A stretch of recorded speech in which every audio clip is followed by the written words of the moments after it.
जय शिवराय. महाराष्ट्र राज्यातील महिलांसाठी आता एक आनंदाची बातमी येत आहे. जो काही तुमचा जून महिन्याचा थकीत हप्ता होता, तो आता खात्यामध्ये जमा होण्यास सुरुवात झालेली आहे. मुख्यमंत्री माझी लाडकी बहीण योजनेच्या जून महिन्याच्या थकीत हप्त्यावर आता एक आनंदाची बातमी समोर आलेली आहे. राज्याचे वित्तमंत्री आणि उपमुख्यमंत्री अजितदादा पवार यांच्या नेतृत्वाखाली आता या योजनेसाठी आवश्यक निधी वितरित करण्यात आलेला आहे. 1 जुलै 2025 पासून पात्र महिला लाभार्थ्यांच्या बँक खात्यामध्ये हप्त्याचे वितरण करण्यात येणार असल्याची घोषणा देखील झाली होती.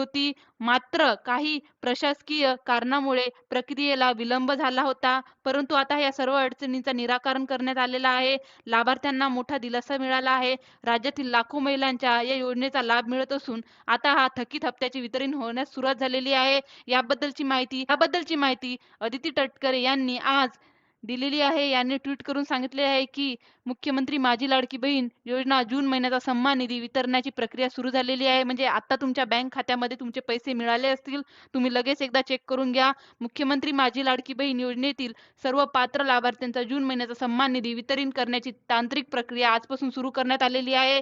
योजनेच्या सर्व पात्र लाभार्थ्यांच्या आधार लिंक बँक खात्यापासून उद्यापासून हा सन्मान निधी जमा होणार आहे. म्हणजेच की आजपासून हा निधी तुमच्या खात्यामध्ये जमा झालेला आहे. तर सर्वांनी आपले बँक खाते एकदा चेक करायचे आहे. धन्यवाद व्हिडिओ शेवटपर्यंत बघितल्याबद्दल.